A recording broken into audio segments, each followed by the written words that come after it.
Pemirsa, Polda Bali telah mendatangkan alat tes kebohongan dari Mabes Polri untuk memeriksa tersangka AG yang kerap memberikan keterangan berbeda.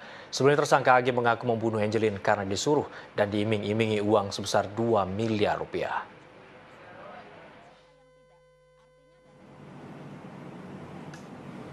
Penyidik Polda Bali hingga saat ini masih memeriksa tersangka M, ibu angkat Angelin dalam kasus penelantaran anak. Polisi juga tengah mendalami keterlibatan tersangka M dalam kasus pembunuhan Angelin yang dilakukan oleh tersangka AG. Selain memeriksa ibu angkat korban, polisi juga masih memeriksa secara intensif tersangka AG. Bahkan Polda Bali telah mendatangkan alat tes kebohongan untuk memeriksa AG yang kerap memberikan keterangan berbeda. Alat tes kebohongan tersebut untuk membuktikan kebenaran pengakuan AG kepada anggota Komisi 3 DPR Akbar Faisal yang mengatakan membunuh Angelin karena disuruh ibu angkat korban dan dijanjikan uang sebesar 2 miliar rupiah. Polisi menegaskan tidak ada tersangka baru dalam kasus ini. Terkait seseorang yang diduga sebagai eksekutor pembunuhan berinisial AA, statusnya masih sebagai saksi.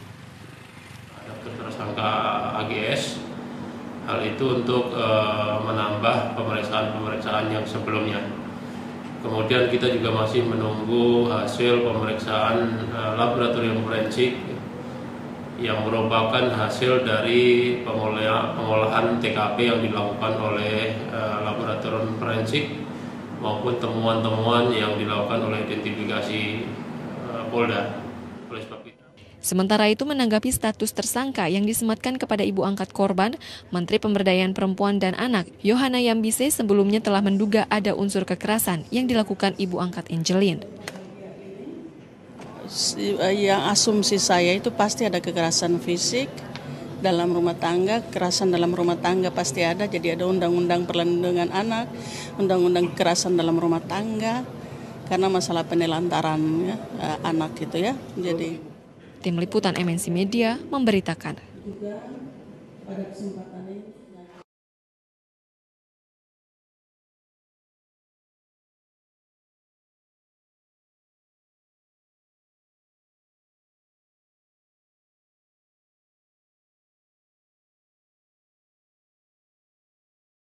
Pemirsa, masalah warisan diduga kuat jadi pemicu pembunuhan Angelin. Angelin disebut-sebut bakal mendapatkan warisan melimpah dari ayah angkatnya yang almarhum.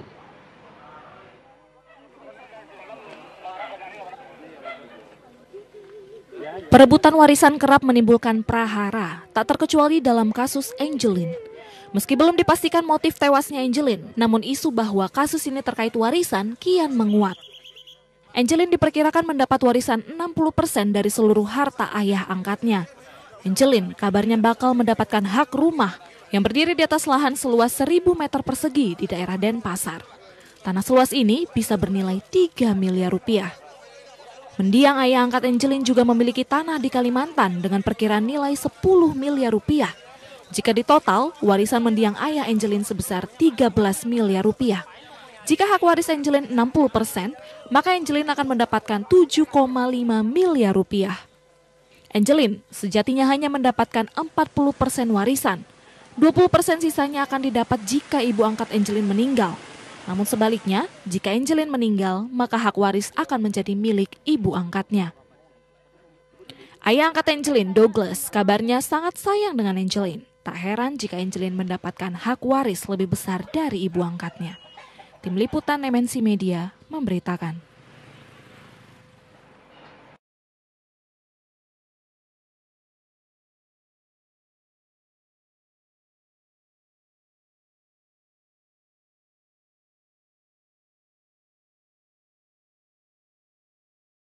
Di tengah kasus pembunuhan yang terus bergulir, dukungan terhadap keluarga Angelin juga terus mengalir. Nenek korban dari sang ayah bahkan telah menyiapkan sebidang tanah di Kalipuro, Banyuwangi, Jawa Timur untuk tempat peristirahatan terakhir bagi sang cucunya tersebut.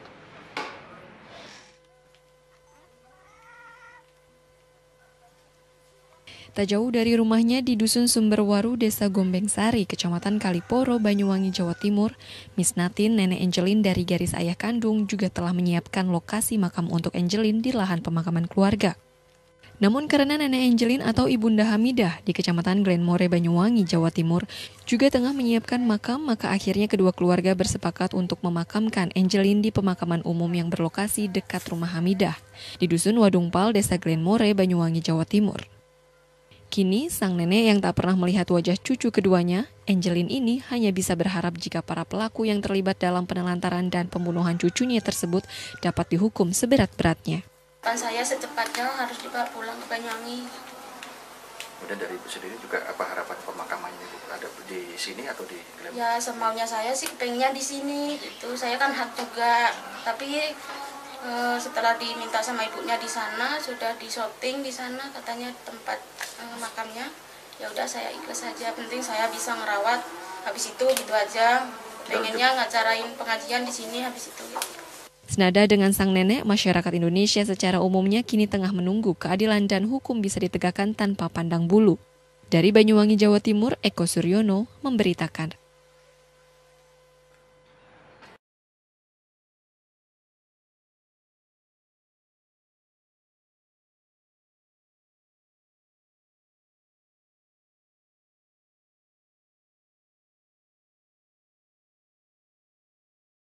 Sementara itu orang tua angkat Angelin, Margaret Megawe diduga telah menyalahi aturan adopsi anak terhadap Angelin. Berkas adopsi yang dimiliki orang tua hanyalah akta pengangkatan anak dari notaris.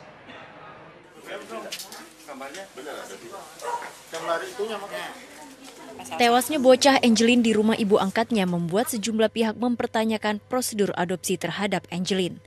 Angelin diadopsi keluarga Margaret sejak bocah tersebut baru berusia 3 hari. Ibu kandung Angelin rela menyerahkan anaknya pada Margaret karena kondisi ekonomi yang dihadapi saat itu. Namun fakta terkait adopsi Angelin kini mulai mengemuka.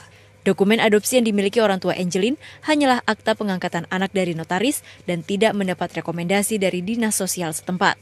Padahal seharusnya akta pengangkatan anak itu didaftarkan ke pengadilan untuk ditetapkan menjadi dokumen adopsi anak. Menurut Sekjen KPAI Erlinda, hal tersebut telah melanggar prosedur adopsi anak.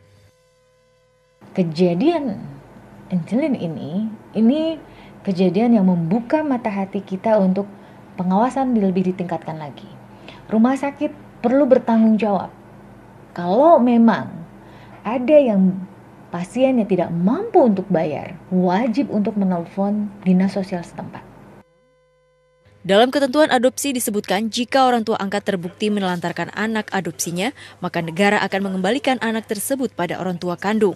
Namun jika orang tua kandung tidak mampu, maka anak akan dititipkan di panti-panti milik negara atau milik masyarakat.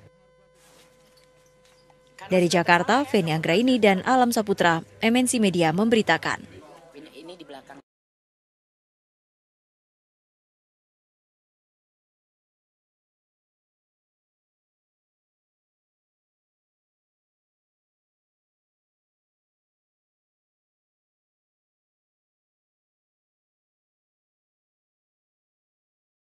Pemirsa, Satuan Unit Narkoba Polres Jakarta Utara hari ini menggerebek kampung narkoba di Tanjung Priok, Jakarta Utara. Dari lokasi polisi mengamankan ribuan butir pil ekstasi, ratusan gram sabu, dan sejumlah tersangka pengedar.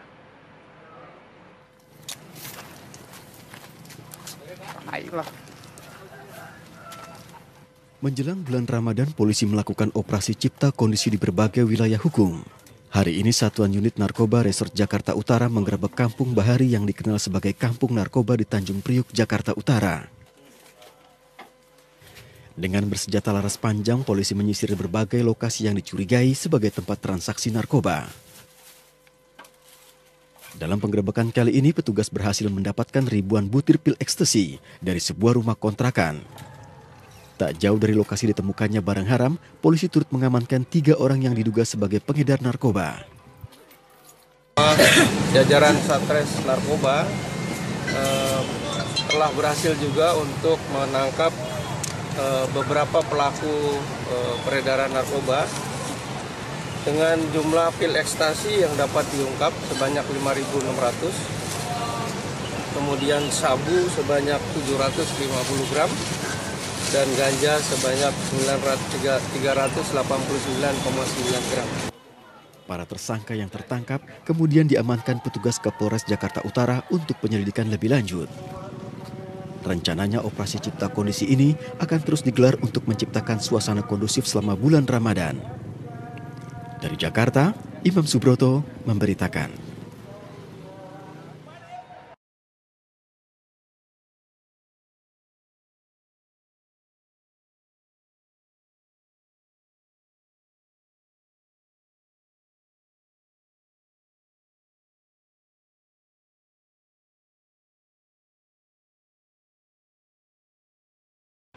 Pemirsa, Kapolda Metro Jaya Irjen Tito Karnavian hari ini menggelar rapat tertutup bersama Gubernur DKI Jakarta Basuki Cahayapurnama di Balai Kota Jakarta.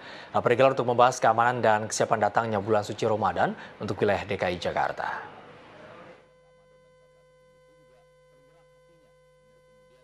Menjelang datangnya bulan suci Ramadan, Kapolda Metro Jaya Irjen Tito Karnavian melakukan rapat bersama dengan Gubernur DKI Jakarta Basuki Cahayapurnama. Rapat dilakukan secara tertutup bersama instansi terkait di Balai Kota Jakarta hari ini. Di hadapan para wartawan, Kapolda menuturkan akan melakukan koordinasi dengan sejumlah pihak untuk menjamin keamanan dan kenyamanan saat berlangsungnya bulan suci Ramadan tahun ini. Ya, tadi kita barusan melaksanakan rapat koordinasi dengan Forkompinda dipimpin Bapak Gubernur. Kemudian tadi kita sudah bahas kira-kira perkiraan gangguan ya dari segi Kamtibmas, mulai dari masalah potensi gangguan misalnya kejahatan, 4 jenis kejahatan, aksi curat, kemudian tawuran, kemudian aksi-aksi mungkin kekerasan oleh kelompok-kelompok tertentu, masalah tempat hiburan, dan juga masalah-masalah kesiapan bahan pangan dan persiapan menjelang Lebaran arus mudik. Ini kita bahas. Yang menjadi sorotan di mana ya, saja, Pak? yang kita jadikan atensi diantaranya tawuran. Tawuran, kita akan lakukan pendekatan-pendekatan di titik-titik rawan-rawan tawuran. Nanti Pak Forkompinda tingkat kota, Pak Wali Kota, Kapolres, Dandim, dan tokoh-tokoh lain, kita minta untuk datang ke titik-titik tawuran itu untuk lakukan pendekatan persuasif safari Ramadan ya, sambil melakukan penebalan, perkuatan di daerah rawan tawuran. Jadi kita upayakan pencegahan semaksimal mungkin, tapi juga kita lakukan penebalan untuk melakukan pencegahan. Ya. Kemudian ya saya nggak lihat jumlahnya, ya, tapi ada titik-titik yang sudah kita datakan. Ini tadi kita minta kerjasama semua pihak karena tidak bisa dikerjakan oleh polisi sendiri. Ya mungkin diantaranya di daerah Johar kemarin ya yang ribut, itu juga kita lakukan pendekatan. Kemudian daerah Penteng juga kita lakukan pendekatan. Prinsipnya disentuh, ya tokoh-tokohnya dikumpulkan, kemudian dilakukan pertemuan. Dalam kesempatan ini, Kapolda bersama pihak terkait turut membahas aturan sejumlah tempat hiburan yang beroperasi selama bulan suci Ramadan. Ribuan personil kepolisian juga akan dikerahkan di sejumlah titik rawan kemacetan selama Ramadan. Dari Jakarta, Tim Liputan memberitakan.